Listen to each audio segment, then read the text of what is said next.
After hosting the 1904 World's Fair, St. Louis found itself experiencing unprecedented growth.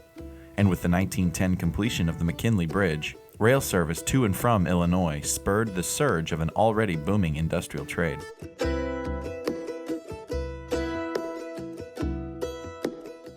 As the Illinois terminal's limited infrastructure became increasingly inadequate, the company commissioned a multi-purpose facility through Moran, Russell, and Crowell, an architectural firm that designed some of downtown St. Louis's most famous buildings.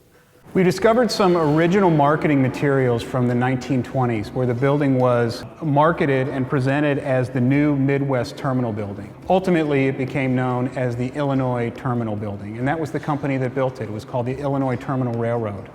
So much of this was literally hand-built. The piers for the footings were hand-dug with buckets and shovels, and each individual floor was poured concrete. The piers were poured concrete. This building was built to withstand the ages. And as we stand here today, it really has stood the test of time. Originally, this was part of a multi-building complex by the Illinois Terminal Railroad. This was intended to be a freight warehouse, and just to the south of us was intended to be a passenger terminal, as well as the corporate offices for that Illinois Terminal Railroad. Underneath us was multiple access points for heavy railroad, light railroad, electric trolley cars, and even city buses.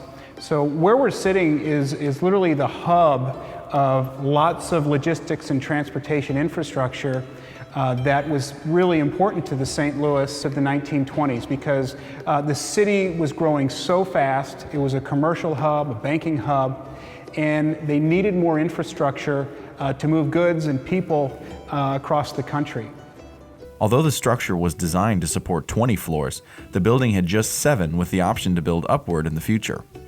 So a couple years after construction began on this project, something changed, something dramatically changed so that the scale and the scope of this building were dramatically downsized.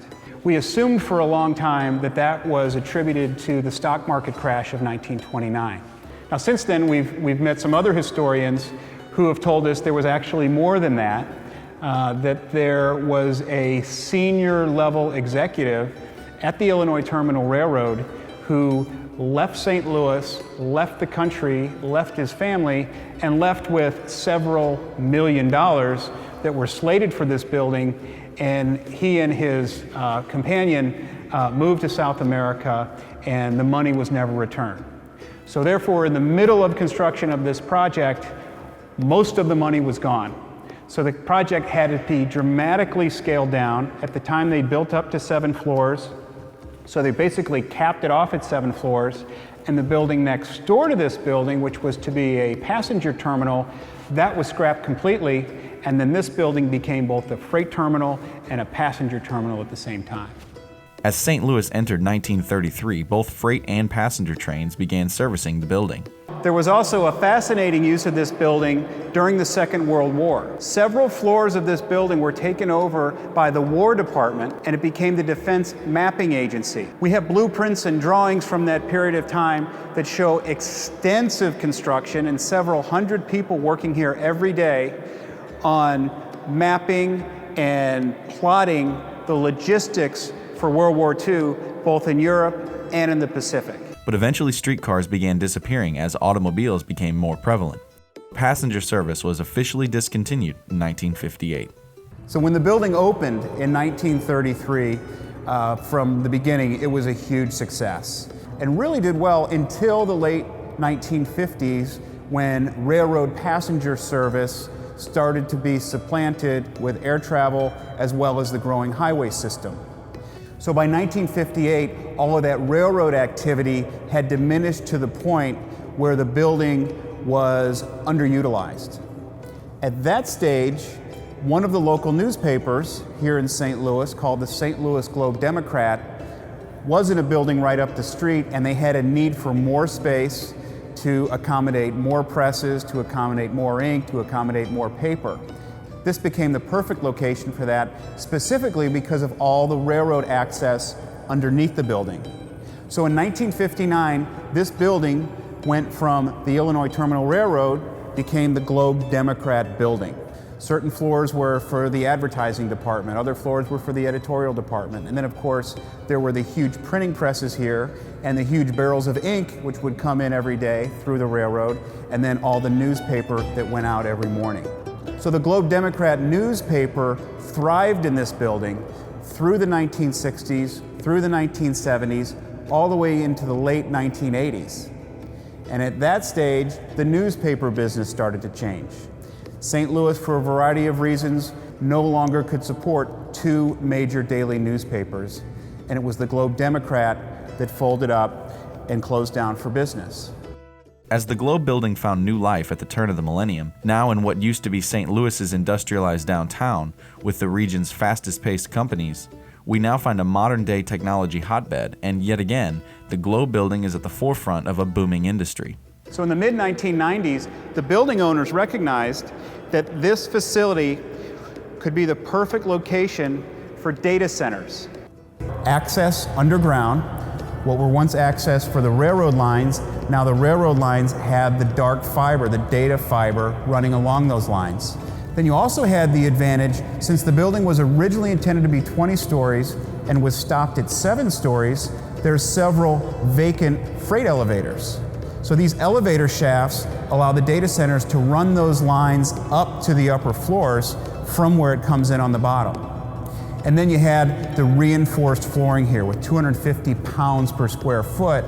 You can hold a lot of weight, access to a lot of power, and access to a lot of data lines.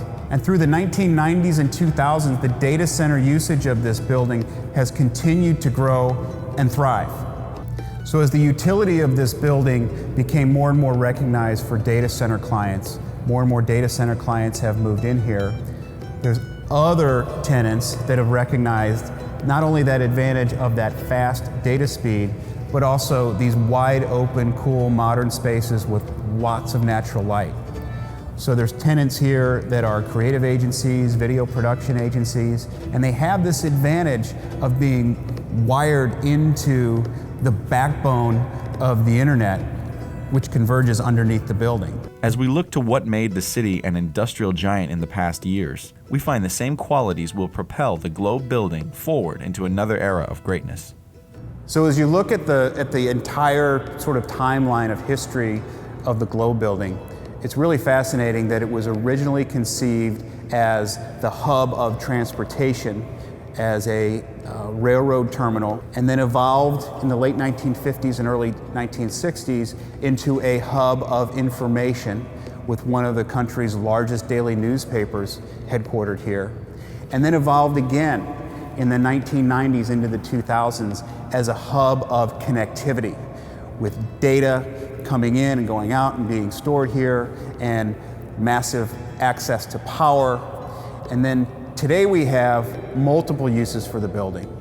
As this part of St. Louis along Washington Avenue continues to sort of reinvent itself, and there's a renaissance here of creative agencies, of startups, of tech companies, of internet companies. They're all here. They're right in the neighborhood, and they're moving into this building, and they're taking advantage not only of the power and the speed of the data, but these beautiful spaces with this large open natural light that makes it a perfect location for so many companies to thrive.